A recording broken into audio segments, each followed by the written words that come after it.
L'Aiglon, partie 2. Toute proposition passe par une communication appropriée. Avoir un sens de la répartie qui brise les lois du silence apporte un vent nouveau. Les jeux de mots faciles, c'est pas que pour les chiens. Pas besoin de traverser les States en imitant Easy Rider avant d'absorber du peyote, là, comme Jim Morrison. Faites du local. Consultez la base avant de vous envoler pour Jupiter pour un aller simple. La charge emmagasinée dans un pistolet air comprimé n'est pas la même que celle libérée par une Kalachnikov. Vous changez de registre. Avoir le cuir tanné sous un soleil de plomb n'offre pas la même perspective qu'une carne, contemplant un ciel assombri lézardé par les nuages. Brushing, liposuction, botox, raffalement de façade, shopping, manucure, toilettage du chien, épilation du maillot, dégustation à l'aveugle, concourent à offrir un corps où la caresse d'un bas de soie, recouvrant une peau teintée suivant le tréteau de Maastricht, touche à l'extase.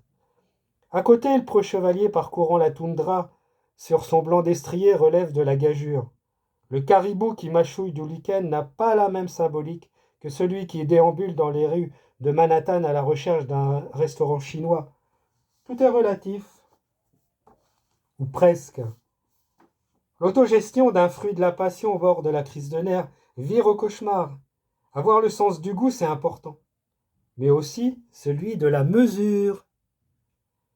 Une antilope faisant le pied de grue devant un champ de maïs, c'est moins glamour qu'un tripot de guenous dévalant les pentes du Kilimandjaro en slip kangourou, ou un lama noyant son chagrin près d'un gazoduc. Il y a péril en la demeure, solitaire, mais pas solidaire. Alors comment faire pour vivre ensemble, en faisant semblant?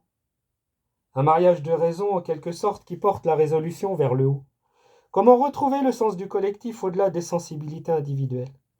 Partager des moments clés qui cimentent une conscience qui parraine une solidarité effective. Affaire à suivre. Collés, serrés, soyons désinvoltes, pressés de la sorte, alimentons le brasier, cédons aux tentations, cédons sur nos illusions. Avec son détecteur de particules fines qui enveloppe les émanations négatives du mécontentement général, l'Aiglon développe une seconde écoute. Orateur né, il dévoile sa capacité à déblatérer dans une rhétorique d'antique tribun.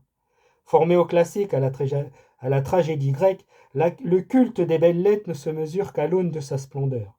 Le verbe agit comme un cataplasme, empêchant les germes de proliférer. Il stoppe net leur progression en anesthésiant leur volonté. La relation est intimiste, proche de l'énamoration, genre corrida qui s'ignore. Quand tu plantes tes baguettes sur le rebord de la façade extérieure du flanc gauche de l'animal pour faire corps avec la nature et goûter à la vraie grandeur. Nous sommes là pour obtempérer. Comme une sorte de rêve éveillé où tout est permis. Fantasmes, associations et projections ont prise sur le réel. Un temps où l'esprit, dégagé des contingences matérielles, donne toute sa mesure. Un moment où le plaisir de trouver de nouvelles combinaisons place l'intellect sur un piédestal. Le verbe en action goûte aux envolées lyriques qui rythment la vie publique. Essentiel pour maintenir la démocratie, il permet de mettre à distance une action qui viendrait déranger le propos. Une pensée qui tarderait à s'exprimer, d'envisager avec des mots à lui ce que la vie a nous, de comprendre comment, avec des miettes, on puisse avoir une vie de rêve sans restriction aucune, avec tous les égards dus à notre condition. Par une déambulation mentale régie par le diktat de l'immédiateté, le verbiage agit comme une arme de poing, annonçant une clôture où l'inertie dévale les pentes de la restriction programmée pour déboucher sur un « nous avons tout dit ». Sorry, my love, je ne suis pas un ange. Je veux ancrer une voie nouvelle, écrire une nouvelle page qui fera date, ouvrir de nouvelles perspectives qui se démarquent des prédécesseurs pour obtenir un changement de peau. Une mue aiglonienne où le dire supplante le faire à tel point qu'on resterait au point mort, affalé sur son canapé à compter les bières et houspillé sur le temps qui passe, il suffirait d'abdiquer. Haut perché sur son lampadaire, l'alouette guette l'horizon. Grâce à Dieu, les moutons sont bien gardés et continuent à brouter dans les clous conformément à la législation. L'abîme de sincérité qui émane de son être vous plonge dans une liberté de ton qui place l'incivilité comme seul moyen d'expression. Quant à son acolyte l'épervier, sentant son heure arriver, sa descendance diligente un passeur pour liquider ses biens sans droit de succession. Pour les papillons de nuit, l'absence de frottement apparaît comme un facteur d'apaisement, un réducteur de tension. Hébété, chancelante, à la peine sidérée, la destinée est mise aux enchères. Le sentiment de faire partie d'une élite qui définit les grands axes de la vie sociale, du bas peuple, pimente son existence au point de la rendre agréable. Abordant le thème de la renonciation en convoquant le sens de la mesure, la caste des privilégiés s'empiffre sans s'inquiéter, s'adonne à la culture, visite les musées, s'extasie devant une œuvre incomprise et se défait des préjugés qui collent à sa peau en désossant l'écorce des petites gens.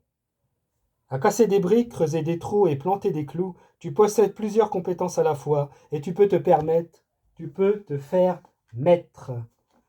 L'aigloniste se veut monter comme un étalon, en queue de pie, genre tuba-essai, porté à ébullition, prêt à décharger sa fougue sur une grenouille de bénitier, missionné pour transmettre l'extase à de nouvelles recrues en manque d'inspiration.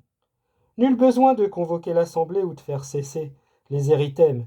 Ici on cultive une féerie du geste, où la noblesse du regard s'ajoute au vide sidéral dans lequel vous plonge une silhouette improbable, où la matière importe peu.